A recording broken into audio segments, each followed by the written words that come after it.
ಅಷ್ಟೇ. ವ್ಯಾಪಾರಿಗಳನ್ನ ಕಡೆಗಣಿಸುವುದು, ಅವರು ಪ್ರೇ ವಸ್ತು ಹಾಕುವುದಿಲ್ಲ ಅಂತಕ್ಕಂಥದ್ದು ಒಂದು ಸಹಜವಾಗಿ ಒಂದಷ್ಟು ರಕ್ಷಣೆಗೂ ಕೂಡ ಚರ್ಚೆ ಆಗ್ತಕ್ಕಂಥ ವಿರೋಧ ಕಟ್ಕೊಂಡ್ಬಿಟ್ರು ಸರ್ಕಾರ ಅನ್ನೋ ಒಂದು ಆಯ್ಕೆ ಚರ್ಚೆ ಆಗ್ತದೆ. ಈಗ ಜನ ಯೋಚನೆ ಮಾಡಿ ಓಟ್ ಹಾಕಿದ್ರೆ 5ಕ್ಕೆ 5 ನಾವೇ ಗೆಲ್ತೀವಿ. ಆಮೇಲೆ ಬೀದಿ ಬದಿ ವ್ಯಾಪಾರಿಗಳು ನೀವೀಗ ಕೇಳ್ತಾ ಇದ್ದೀರಲ್ಲ, ಬೀದಿ ಬದಿ ವ್ಯಾಪಾರಿಗಳು ನಮಗೆ ಮೋಟ್ರಬಲ್ ರೋಡ್ಸು ಅಂದರೆ ವಾಹನಗಳು ಓಡಾಡೋದು ಒಂದು, ಫುಟ್ಪಾತು ಕೂಡ ಜನರ ನಡಿಗೆಗೆ ಇರ್ತಕ್ಕಂಥ ರಸ್ತೆ ಅಂತಲೇ ಹೇಳ್ಬೋದು. ಅದನ್ನು ಫುಟ್ಪಾತು ಜನ ಓಡಾಡೋದಕ್ಕೆ ಇರ್ತಕ್ಕಂಥದ್ದು. ಅಲ್ಲಿರ್ತಕ್ಕಂಥವ್ರನ್ನ ತೆಗೀಲಿವೆ, ಯಾರು ಬೇಡ ಅಂತ ಹೇಳೋದಿಲ್ಲ. ಫುಟ್ಪಾತ್ ಇರ್ತಕ್ಕಂಥದ್ದು ಸಾರ್ವಜನಿಕರ ಹೋರಾಟಕ್ಕೆ, ಅವರಿಗೆ ಪರ್ಯಾಯ ವ್ಯವಸ್ಥೆ ಎಲ್ಲನ ಆಲ್ಟರ್ನೇಟ್ ಮಾಡಿಕೊಡ್ಬೇಕು. ನಾವು ಮಾಡ್ಕೊಡ್ಬೇಕು. ಹಾಕರ್ ಝೋನ್ ಅಂತೀವಲ್ಲ, ಆ ರೀತಿ ಪ್ರಪಂಚದ ಎಲ್ಲ ಭಾಗದಲ್ಲೂ ಕೂಡ ಹಾಕರ್ ಝೋನ್ ಇದೆ. ನಾವು ಕೂಡ ಹಾಕರ್ ಝೋನು ಮಾಡಿಕೊಡ್ಬೇಕು. ಏನು ಕಾಲ ಏನು ಮಿಂಚಿಲ್ಲ, ಈಗಲೂ ಮಾಡಿಕೊಡ್ಬೇಕು. ಯಾಕಂದರೆ ಇವರು ಫುಟ್ಪಾತ್ ವ್ಯಾಪಾರಿಗಳು ಬಡವರು ಅಂತೀವಲ್ಲ, ಬಡವರಲ್ಲಿ ಬಡವರವರು ಅವರಿಗೆ ಹಾಕರ್ ಝೋನ್ ಮಾಡಿ ಫುಟ್ಪಾತ್ನ ಪಾದಚಾರಿಗಳಿಗೆ ನಾವು ಬಿಟ್ಕೊಡೋದು ಸೂಕ್ತವಾಗಿದೆ.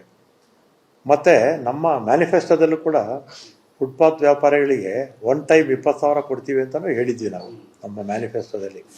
ಆಮೇಲೆ ರಾಹುಲ್ ಗಾಂಧಿ ಅವರು ಕೂಡ ಅವ್ರ ಜೊತೆ ಚರ್ಚೆ ಮಾಡಿದರು, ಫುಟ್ಪಾತ್ ವ್ಯಾಪಾರಿಗಳ ಜೊತೆ ಚರ್ಚೆ ಮಾಡಿದರು. ಮತ್ತು ನಮ್ಮ ಸೋನಿಯಾ ಗಾಂಧಿಯವರು UPA ಅಧ್ಯಕ್ಷರಾಗಿದ್ದಾಗ, ಆಗ UPA ಸರ್ಕಾರ ಇತ್ತಲ್ಲ, ಆಗ ಮನಮೋಹನ್ ಸಿಂಗ್ ಅವರು ನಮ್ಮ ಅಮೆಂಡ್ಮೆಂಟೇ ತಂದರು. ಫುಟ್ಪಾತ್ ವ್ಯಾಪಾರಿಗಳ ರಕ್ಷಣೆಗೆ ಅಮೆಂಡ್ಮೆಂಟು ತಂದಿದ್ದಾರೆ. ಸಾರ್ವಜನಿಕರಿಗೆ ತೊಂದರೆ ಆಗಬಾರ್ದು, ಫುಟ್ಪಾತು ನಡಿಗೆದಾರರು ಮಾತ್ರ ಇರಬೇಕು. ಹಾಕರ್ ಝೋನು ಮಾಡಿಕೊಡುವಂಥ ಜವಾಬ್ದಾರಿ ಸರ್ಕಾರದ ಮೇಲಿದೆ.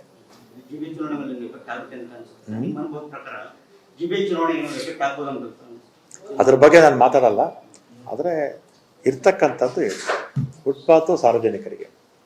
ಆದರೆ ವ್ಯಾಪಾರಿಗಳಿಗೆ ಹಾಕರ್ ಝೋನ್ ಮಾಡಿಕೊಡೋ ಜವಾಬ್ದಾರಿ ಸರ್ಕಾರದ್ದು. ಇಲ್ಲಾಂದರೆ ಅವ್ರಿಗೆ ಉದ್ಯೋಗ ಆದರೂ ಕೊಡಬೇಕಲ್ಲ. ನಾವು ಉದ್ಯೋಗ ಕೊಡದೇ ಇದ್ದರೆ ಅನಕ್ಷರಸ್ಥರೇ ಭಾಳ ಜನ ಪಾಪ ಅಲ್ಲಿ ವ್ಯಾಪಾರ ಮಾಡ್ತಾರೆ. ಸಾರ್ವಜನಿಕರಿಗೆ ತೊಂದರೆ ಆಗದ ರೀತಿ ಆ ಸ್ಥಳಗಳನ್ನ ಹುಡುಕಿ ಐಡೆಂಟಿಫೈ ಮಾಡಿ ಅವ್ರು ಕೊಡುವಂಥ ಜವಾಬ್ದಾರಿ ರಾಜ್ಯ ಸರ್ಕಾರದ್ದು ಅಷ್ಟೇ.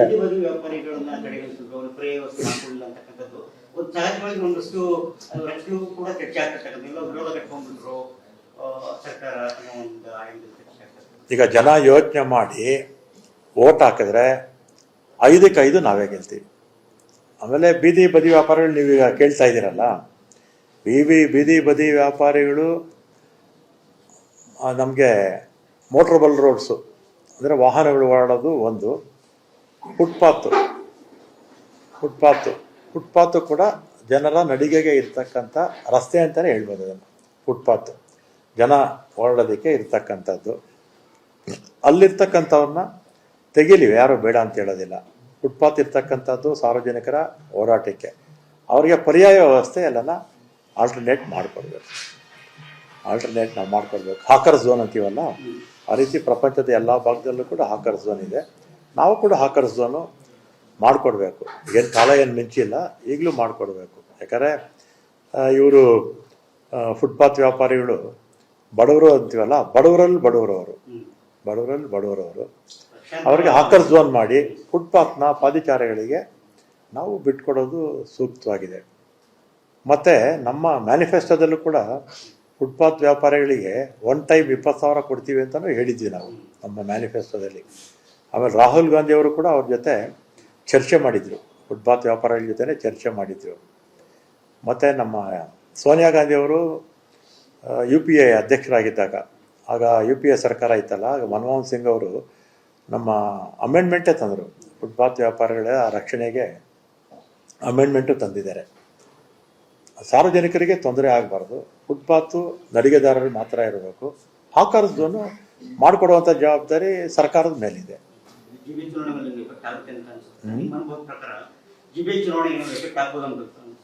ಅದ್ರ ಬಗ್ಗೆ ನಾನು ಮಾತಾಡಲ್ಲ, ಆದರೆ ಇರ್ತಕ್ಕಂಥದ್ದು ಫುಟ್ಪಾತು ಸಾರ್ವಜನಿಕರಿಗೆ. ಆದರೆ ವ್ಯಾಪಾರಿಗಳಿಗೆ ಹಾಕರ್ ಝೋನ್ ಮಾಡಿಕೊಡೋ ಜವಾಬ್ದಾರಿ ಸರ್ಕಾರದ್ದು. ಇಲ್ಲಾಂದರೆ ಅವ್ರಿಗೆ ಉದ್ಯೋಗ ಆದರೂ ಕೊಡಬೇಕಲ್ಲ. ನಾವು ಉದ್ಯೋಗ ಕೊಡದೇ ಇದ್ದರೆ ಅನಕ್ಷರಸ್ಥರೇ ಭಾಳ ಜನ ಪಾಪ ಅಲ್ಲಿ ವ್ಯಾಪಾರ ಮಾಡ್ತಾರೆ. ಸಾರ್ವಜನಿಕರಿಗೆ ತೊಂದರೆ ಆಗದ ರೀತಿ ಆ ಸ್ಥಳಗಳನ್ನ ಹುಡುಕಿ